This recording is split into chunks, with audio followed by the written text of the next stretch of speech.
পাবো। দুটি কর্ণকে ডেকে দে বলে ভগবান, জগতের কত কথা না শোনালে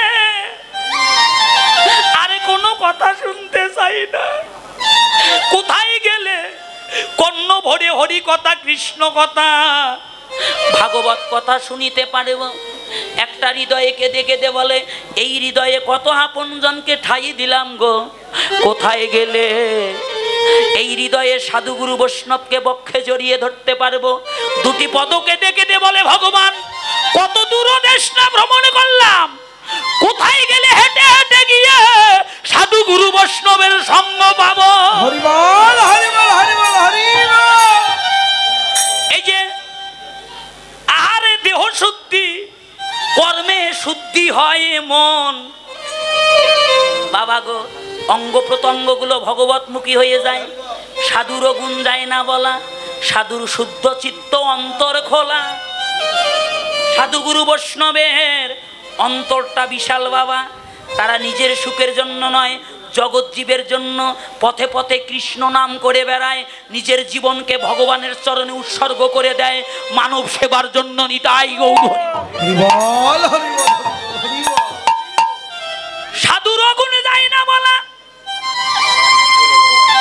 হরি বল। সাধুর শুদ্ধ চিত্ত অন্তর খোলা। সাধু দর্শনে যায় মনের ময়লা। এই দেখেন কত বড় কথা। এই যে মায়েরা, কথাটা ভালো করে শোনেন, কোটি টাকা দিয়ে পাবেন না। ও মাসি, সাধুগুরু বৈষ্ণব চেনে না কি বাবা? চেনে? একদিনের জায়গায় 2 দিন ভিক্ষায় আসে, কয় এই সাধুর কাজ নাই, মাসের মধ্যে 4 দিন আসে। এ বাবা, ও মায়েরা, বেশি বেশি করে সাধুগুরু বৈষ্ণবের সেবা দেবেন। ধন সম্পদ, টাকা পয়সা, ব্যাংক ব্যালেন্স, গাড়ি বাড়ি কেউ কিছু নিয়ে আসি নাই, কেউ কিছু নিয়ে যেতে পারবেন না। বৈষ্ণবের সেবার জন্য, ভগবত সেবার জন্য যেটুকু দান করবেন, এই দানে ভবপারের সম্বল হয়ে দাঁড়াবে। নিতাই গৌর হরি বল হরি বল হরি বল হরি বল। কি বাবা, বৈষ্ণব সেবাও নাই, সাধুগুরু বৈষ্ণব দেখলে ক্রিটিসাইজ করি। কেউ যদি ঘন্টা একটু মালা দেয়, কেউ যদি একটু তিলক পরে, দেখবেন ওর শত্রুর অভাব নাই।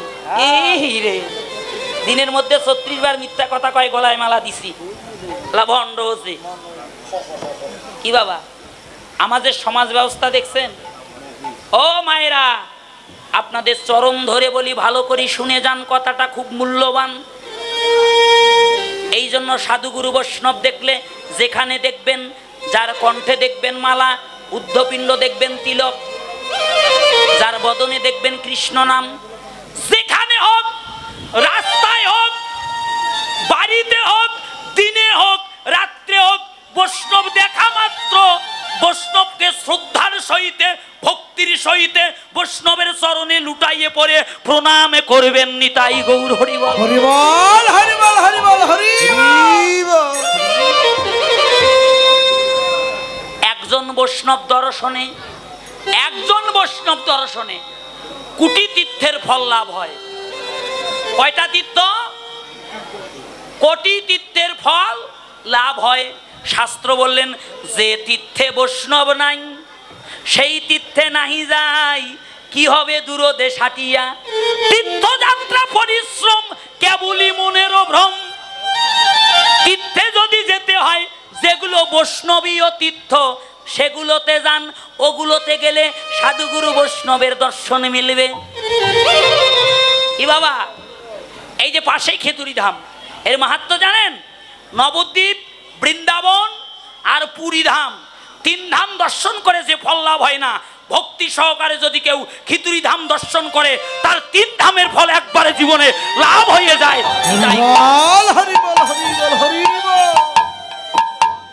এই বাংলার ভূমিতে, এই বাংলার ভূমিতে আরো একটা মহাতীর্থ আছে ছোট, সেটা হলো সিলেট বিভাগে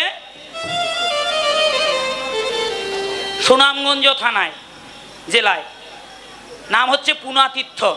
সব তীর্থ বারবার, পুনাতীর্থ জীবনে একবার। সত্য আছে, সনাতন সত্য, অব্যয় অক্ষয়। সনাতনের প্রতিটা পদে পদে সত্য।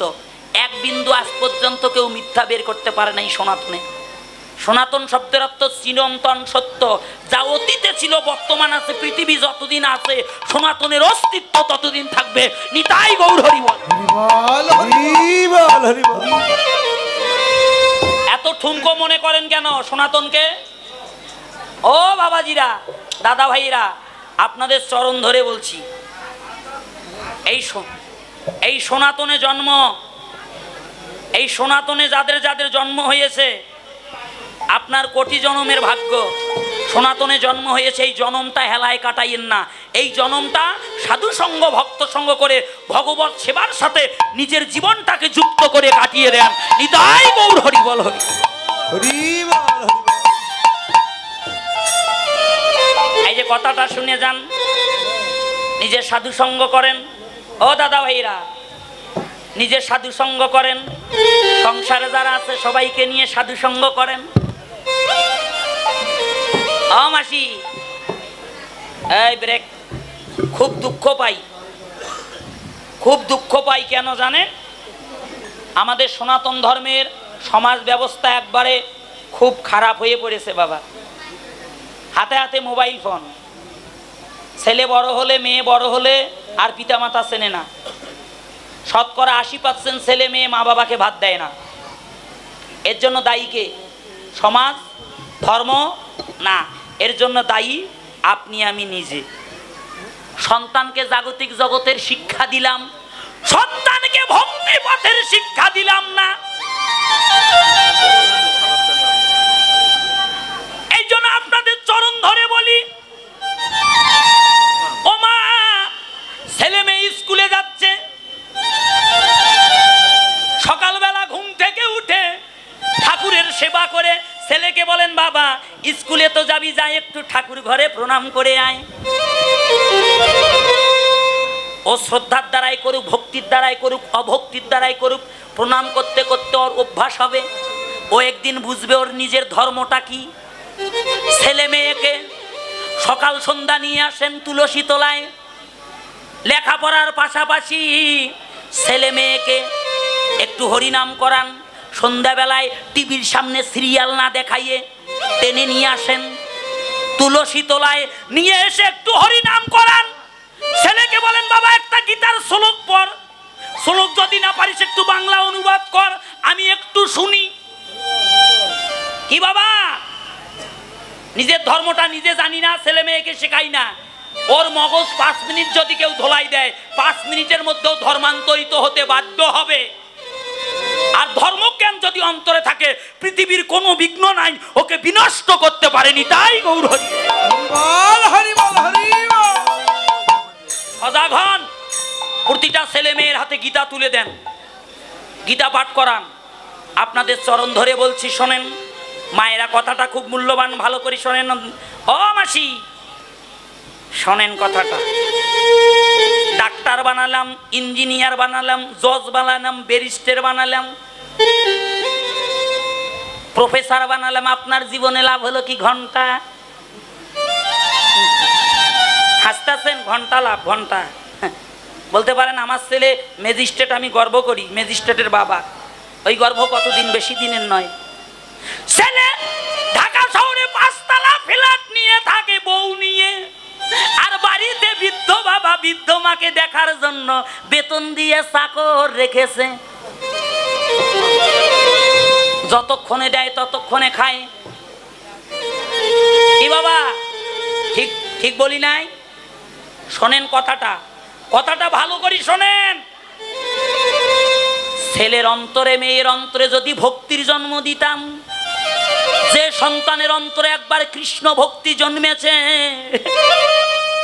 ওই সন্তান পৃথিবীর সকল কিছু পরিত্যাগ করবে।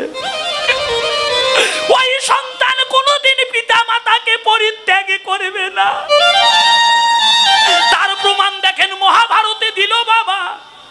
অন্ধমুনির পুত্র সিন্ধু মুনি যেখানে যেত গো, কাঁধে ভার সাজাইয়ে এক পাশে বাবাকে তুলে নিয়েছে, আর এক পাশে মাকে তুলে নিয়েছে বাবা। তুলে নিয়ে ভক্তদের দাঁড়ে দাঁড়ে কৃষ্ণ নাম করে ভিক্ষা মাগে। যা পায় মা বাবাকে সঙ্গে করে যেখানে যায় সেখানে নিয়ে যায়। মা বাবা যেন তার কাছে স্বর্গ, পৃথিবীতে যেন মা বাবা ছাড়া তার কাছে আর কিছুই আপন নয়। বাবা ভিক্ষা করে যা পেত নিয়ে এসে রন্ধন করে ভগবানের ভোগে লাগাইয়ে আগে পিতার সেবা দিত, মায়ের সেবা দিত, অবশিষ্ট যেটুকু থাকতো বাবা নিজে পেত, যেদিন থাকতো না গঙ্গা জল আর তুলসী পত্র খেয়ে কৃষ্ণ নাম করে জীবন কাটাতো। সিন্ধুর পিতৃভক্তি মাতৃভক্তি দেখে বৈকুণ্ঠ থেকে ভগবান রথ নিয়ে নেমে আসলো। হাত বাড়িয়ে ভগবান বলছে, ও সিন্ধু এসো, সিন্ধু আমার রথে এসো, আমি তোমায় বৈকুণ্ঠে নিয়ে যাই গো। সিন্ধু কাঁদিতে কাঁদিতে দৌড়ে গিয়ে এক হাত দিয়ে পিতার চরণ জড়িয়ে ধরেছে, আর এক হাত দিয়ে মায়ের চরণ জড়িয়ে ধরে কেঁদে কেঁদে বলছে, ভগবান আমি চাই না তোমার বৈকুণ্ঠ, যদি তুমি আমায় বৈকুণ্ঠে নিয়ে যাও ভগবান, আমার এই বৃদ্ধ পিতা বৃদ্ধ মায়ের যে জগতে আর কেউ রবে না। পিতা মাতার চরণ সেবা করে যদি আমায় নরকে যেতে হয়, আমি নরকে যেতে চাই। ভগবান রথ থেকে নেমে এসে সিন্ধুর দুটি চরণ জড়িয়ে ধরে কেঁদে কেঁদে বলছে, ওরে সিন্ধু তোর মতো ভক্তের চরণ আমার হৃদয়ে রাখি না, আমার বক্ষে রাখি। আমি সবাই কোলাকুলি দাও, ধুলি মাখো গো। তোর মতো ভক্তের চরণ হৃদয়ে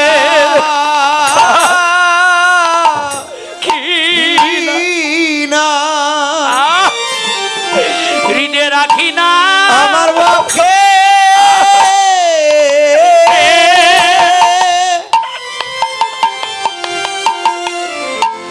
আমি পক্ষে রাখি।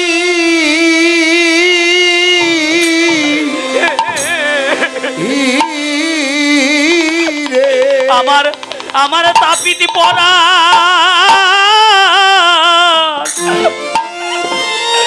তাপিত পড়ানে জুড়াইলা ভক্তের চরণ আমার হৃদয়ে রাখি না, আমার মস্তকে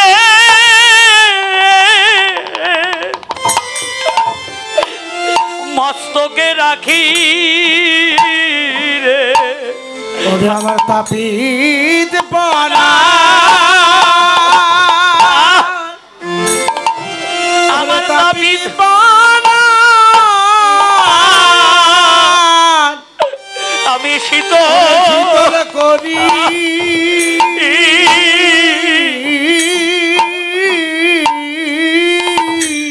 ভক্তের চরণ আমার হৃদয়ে রাখি না, ভক্তের হৃদয়ে রাখি না, আমার বক্ষে আমার বক্ষে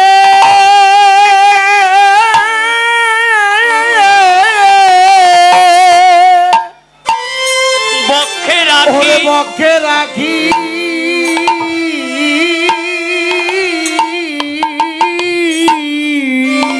এই জগতে জগতে পিতা মাতার মতো আপনার বান্ধব নাই রে। জগতে জগতে পিতা মাতার মতো, পিতা মাতার মতো আর আপন বান্ধব, আমার বান্ধব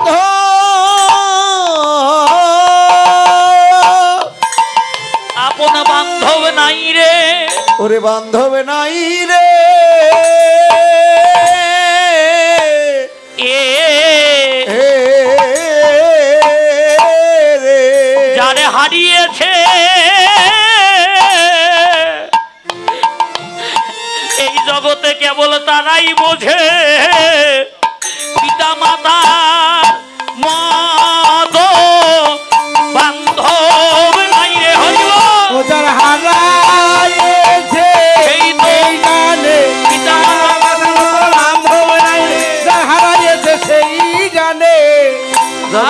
মাতার মতো বান্ধব বান্ধবার কেহ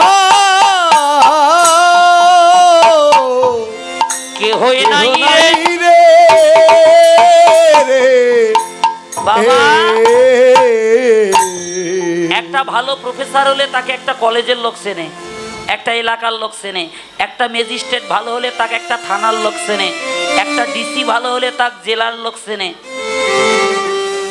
একটা ডাক্তার ভালো হলে একটা বিভাগের লোক চেনে। আর একটা কৃষ্ণ ভক্তের পাওয়ার কত বড় জানেন? ভক্তি শাস্ত্র বললেন, বংশে যদি একজন কৃষ্ণ ভক্তের জন্ম দিতে পারেন, তাহলে পিতৃকুল 14 পুরুষ, মাতৃকুল 14 পুরুষ যদি নরকে থাকে, সবাইকে উদ্ধার করার ক্ষমতা রাখে একজন কৃষ্ণ ভক্ত। আপনাদের সবার চরণ ধরে বলছি, জাগতিক জগতের শিক্ষার পাশাপাশি ছেলে মেয়েকে ধর্মপথে শিক্ষা দেন। হরিকথা, কৃষ্ণ কথা, ভাগবত কথা নিজে শ্রবণ করুন, ছেলে মেয়েকে নিয়ে সঙ্গে শ্রবণ করুন, সাধু সঙ্গে একসাথে সবাই সংসারের করুন বাবা। সংসারটা কৃষ্ণময় করে দেন, তাহলে সুখ কাকে বলে জীবনে বুঝতে পারবেন। তাই দামিনী দাম দমনরুচি, দমনরুচি দর্শনে দূরে গেল দর্প কোদাব।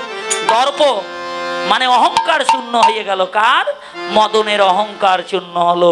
গৌর রূপে নয়ন দেওয়া মাত্র মদনের 5টা বাণ বশীভূত হয়ে মদন অনঙ্গা মদন হয়ে গেল। নিতাই গৌর হরিবা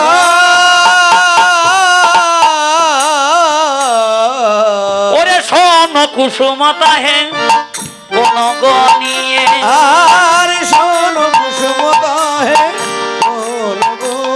ওরে শোন কুসুমতা হে কোন গনিয়ে, আর শোন কুসুমতা হে কোন গনিয়ে রে।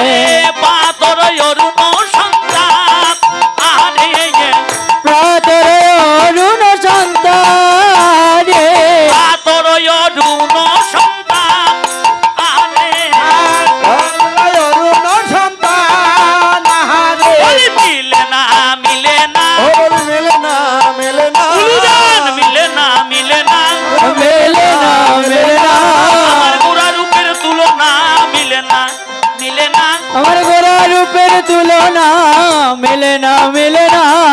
পাতর অরুণ সন্তান আরে প্রাতর অরুণ সন্তান রে, পাতর অরুণ সন্তান। আহা মরি রে পাথর অরুণ সন্তান প্রাতর, প্রাত মানে সকালবেলা, যখন পূর্ব গগনে রক্তিম বর্ণের সূর্য উদয় হয়, তখন তার আকৃতিটা কেমন থাকে বাবা?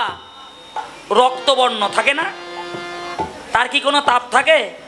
থাকে না। কিন্তু এই সূর্য আবার যখন মধ্য প্রান্তে আসে, তখন প্রকৃতি উত্তাপ্ত হয়ে যায়।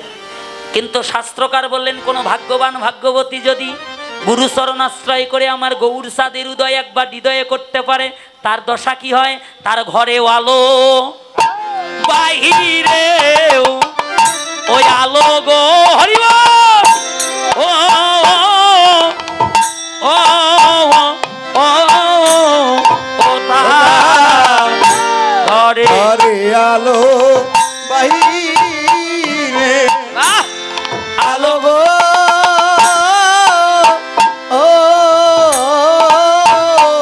আমার গৌর সূর্যের উদয় হলে ঘরে আলো বাহিরে আলো না, তোমার ঘরে ঘরে আলো, বাইরে আলো বাইরে আলো ঘরে আলো বাইরে আহ! এই আলো আলো গো ও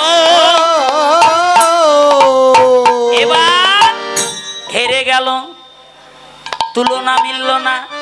এবার এই জগতের সবচেয়ে দামি বস্তুকে সোনা বলছে, আমার সাথে তুলনা করো। সুবরণ বরণ হেরি নিজ কুবরণ, সুবরণ বরণ হেরি নিজ কুবরণ এই যে সুবরণ বরণ কুবরণ সুবরণ বরণ হেরি নিজ কুবরণ মানিয়া বন